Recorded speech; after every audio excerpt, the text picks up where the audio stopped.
ആണെങ്കിൽ 7. അതുപോലെ ഇങ്ങനെ അങ്ങനെ ആ ഒരു ബാധകാസ്ഥാനത്ത് ഒരു ഗ്രഹം വീക്കായിട്ട് നിൽക്കുകയാണ്, നീചമായിട്ട് നിൽക്കുകയാണെങ്കിൽ അതൊരു ഭാഗ്യമായിട്ടാണ് പറയുന്നത്. ചിലർ അതിൻ്റെ അഭിപ്രായം മാറ്റി പറയുന്നത് ബാധകാസ്ഥാനമായിട്ട് വീണ്ടും കുറച്ച് മോശമായിട്ട് പറയുന്നുണ്ട്. ചില പോസിറ്റീവായിട്ടാണ് നല്ലതായിരുന്നു. ഓരോരുത്തരുടെ എക്സ്പീരിയൻസ് വെച്ച് അത് പറയുന്നതാണ്. ഞാനൊരു ഒന്ന് പരീക്ഷിച്ച് നോക്കാൻ വേണ്ടി പറയുന്നതാണ്. അപ്പോൾ നമുക്ക് ഇടവ ലഗ്നമാണ് ചോദിക്കും. ഇടവ ലഗ്നത്തിന്റെ 9 1, 2, 3, 4, 5, 6, 7, 8, 9 ബാധകസ്ഥാനം. പക്ഷെ ഇവിടെ നമുക്കറിയാലോ ഈ ഗുരു നമുക്ക് മനസ്സിലായി ഗുരു നല്ലത് ചെയ്യുന്നതാണ്. പക്ഷെ ഞാൻ മനസ്സിലാക്കിയത് നീചമായ ഗുരു നിജ ഒരു ഗ്രഹം ഇത് ഗുരുവിന് നമ്മൾ എടുക്കണം. ഈ പണം ഇവർക്ക് പൊതുവെ നമ്മൾ ഈ ബാലകൊല പറയുന്നത് വെറുതെയാണെങ്കിൽ നമ്മുടെ ജാതകത്തിൽ കിട്ടണമെന്ന് പറഞ്ഞാൽ ഒരു കുറച്ച് പൈസയൊക്കെ ശ്രദ്ധിക്കും. അത് ബുദ്ധിമുട്ടാണ്. അവരുടെ പൈസയുടെ വിലയാണ് അങ്ങനെ അതുകൊണ്ട് ചില സമയത്ത് ഈ ഒരു ബാലകാലം എന്ന് പറയുന്നത് അല്ലെങ്കിൽ കന്നിയില് ഗുരു വിളവീട്ടാണ് അല്ലേ? നമുക്ക് എല്ലാവർക്കും അറിയാം. ഇത് വയലാറ്റിക്കും അതൊന്നറിയില്ല വളകസ്ഥാനം അവിടെ ബുധൻ വെക്കുന്നത് ഇവിടെ ബുധൻ നീണ്ട അവസ്ഥയാണ്. അങ്ങനെ വെക്കുമ്പോഴും ഭാഗ്യമാണ്. അത് നിങ്ങൾ ഒന്ന് ജാതകത്തിലെത്തി ടെസ്റ്റ് ചെയ്ത് നോക്കുക. ഇതിൽ പല അഭിപ്രായങ്ങളുണ്ട് കേട്ടോ, അതുകൊണ്ട് അത് ശ്രദ്ധിക്കണം.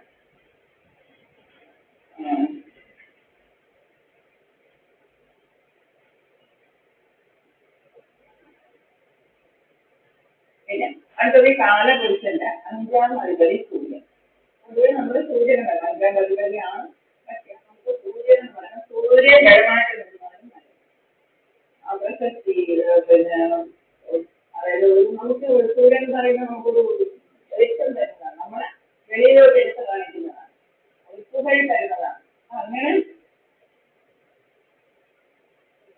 അങ്ങനെ ആകുമ്പോൾ സൂര്യൻ നമുക്ക് ബലമായിട്ട് ജാഗ്രത ഇരുന്നാലും നമ്മള് പ്രശസ്തമാകുന്നതാണ്. എന്തെങ്കിലും ഒരു സമയം പക്ഷെ നമ്മളെ 12ാം അധിപതി എല്ലാം കൂടി 12 കുറച്ച് നാളാണ് പുകഴും പ്രശസ്തിയൊക്കെ വരാൻ. അങ്ങനെയാണെങ്കിൽ സൂര്യൻ എന്ന് കഴിഞ്ഞാൽ പ്രശസ്തി കിട്ടുന്നതാണ്, പ്രശസ്തി കിട്ടുന്നതാണ് പറയുന്നത്. അത് 5ാം അധിപതിയല്ലേ. 5ാം അധിപതി സ്വാമി നിന്ന് കഴിഞ്ഞാൽ മറ്റുള്ള ദോഷങ്ങൾ ഉണ്ടെങ്കിൽ കൂടെ ഇതൊക്കെ കുറച്ച് ഒരു ജാതകത്തെ 5ാം അധിപതി സ്വാമി നിന്നാൽ ഏറ്റവും നല്ലതെന്നാണ് പറയുന്നത്. നമ്മൾ ആഗ്രഹങ്ങളൊക്കെ സാധിക്കും. അപ്പോൾ 5ാം അധിപതി സ്വന്തം നമ്മുടെ ആഗ്രഹം നമ്മുടെ ചിന്തയൊക്കെ അതൊക്കെ നമുക്ക് ആഗ്രഹിക്കുന്ന കൂടെയൊക്കെ ചെയ്യാൻ പറ്റുമെങ്കിൽ അത് ഏറ്റവും നല്ലതല്ലേ.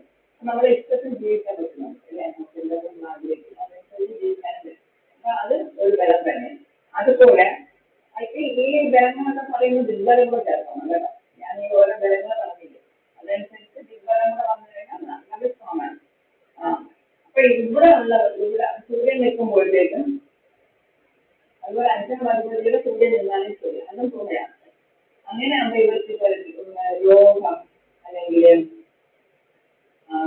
ഫലങ്ങൾ എതിരി ശത്രുക്കളൊക്കെ ഇവർക്ക് ജയിക്കാൻ പറ്റുന്നുണ്ട്. എന്തുകൊണ്ടെന്ന് വെച്ചാൽ ഇപ്പൊ കാലപുരുഷന്റെ 5, 1, 2, 3, 4 ഇവിടെ സൂര്യ വരുന്നുണ്ട്.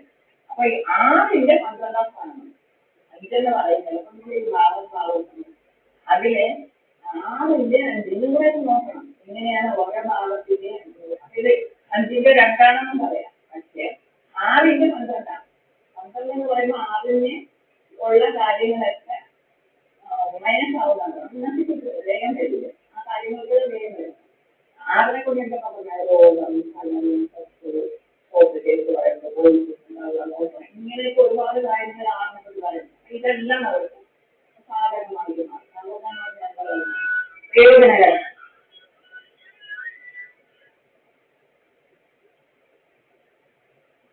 Hello, okay slowly okay.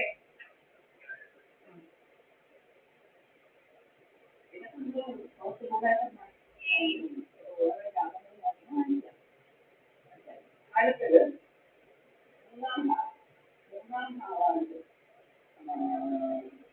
ഇത് സ്ട്രോങ് ആയിട്ട്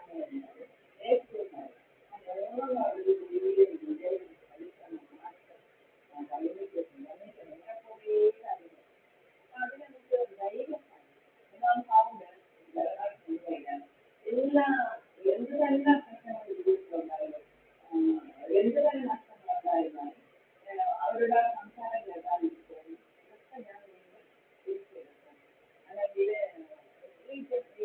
ഇവിടെ നിന്ന് കിട്ടിയതാണ് ഞാനത് ധൈര്യമായിട്ട് പോയി നഷ്ടങ്ങളായിട്ട് ഞാൻ തിരിച്ചെടുക്കും എന്നുള്ള ഒരു ധൈര്യം തീരുമാനമാണ് കാരണം എന്താണെന്ന് വെച്ചാൽ ഇവിടെ വീടുകളാണ് വീടെന്ന് പറഞ്ഞാൽ ഞാൻ വേറെ എന്ന് പറയുന്നില്ല ഇപ്പം ആ ധൈര്യത്താണ് വീട് ഈ രീതിയിൽ പറയുന്നത് നമുക്ക് ഒരു ധൈര്യം നമ്മളെ തന്നെ ഒരു ധൈര്യം അവരൊരു നഷ്ടപ്പെട്ടാലും അവിടെ നിന്നുകൊണ്ട് വീണ്ടും ഉയർത്തുന്നതിന് പറ്റുമെങ്കിൽ ഒന്നാമത് ആ ധൈര്യം വാങ്ങുന്നത് അതാണ് അത് എങ്ങനെയെന്ന് വെച്ചാൽ ഈ മൂന്നല്ലേ ഒന്ന് രണ്ട് മൂന്ന് മൂന്ന് എങ്ങനെ കണക്ക് വെച്ചാൽ എട്ടിന്റെ എട്ടാണ് 1 2 3 4 5 6 7 8 ഇത് അങ്ങനെ നിങ്ങൾ ശ്രദ്ധിക്കണേ ഇത് എട്ടാന്ന് പറഞ്ഞാൽ ഇതിനെന്താണ് എട്ടാം ഭാവം പറഞ്ഞാൽ ആയം ഭാവം ഈ എട്ടിന്റെ എട്ടാണ് നമ്മളിപ്പോൾ ഒരാളിന്റെ ആയൊരു തരം നോക്കുന്നത് ഇവിടെ അധിപതി ഒരു യജ്ഞമാണെങ്കിൽ യജ്ഞത്തിന്റെ അധിപതി ആ അധിപതിയെ നഷ്ടമായിട്ട്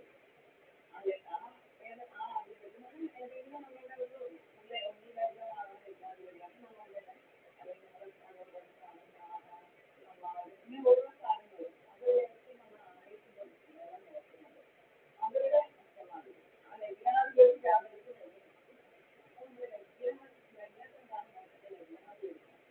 ആ ലഗ്നാധിപതി ആ ലഗ്നിന്റെ അഷ്ടമയുണ്ട് അഷ്ടമാധിപതിയുടെ അതാണ് അതുകൊണ്ട് എന്നുള്ളത് മനസ്സിലായി അഷ്ടമാധിപതിയുടെ എട്ടാണ് നമ്മുടെ ലഗ്നത്തിന്റെ മൂന്നാം ഭാവം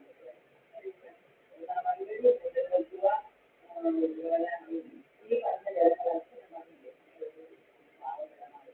അതൊക്കെ ഏറ്റവും നല്ലത് എല്ലാ തരത്തിലും അത് നല്ലതാണ് അത് മാത്രമല്ല ഇതിന്റെ പതിനൊന്നാണ് 1 2 3 4 5 ഇത് 5 ഇത് നിങ്ങൾ നോക്കുമ്പോൾ 1 2 3 4 5 6 7 5ന്റെ 15 അതുപോലെ 7 ഇതാണ് 7 1 2 3 4 5 6 7 അപ്പോൾ നമ്മൾ മനസ്സിലാക്കേണ്ടത്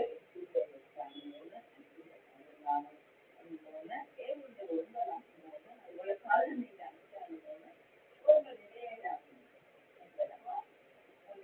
ഇത് വളരെ ചിന്തിച്ചിട്ട് മനസ്സിലാക്കി നിങ്ങൾക്ക് അങ്ങനെ വെറുതെ ഇങ്ങനെ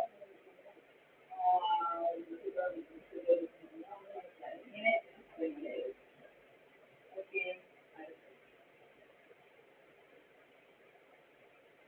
ആ ഇത് കഴിഞ്ഞു ഇതൊക്കെ നമുക്ക് മനസ്സിലായില്ല ഒരു 1-2 പ്രാവശ്യം കൂടെ വീഡിയോ ഇട്ട് കാണുക മനസ്സിലായി അപ്പോൾ മനസ്സിലായിക്കോളും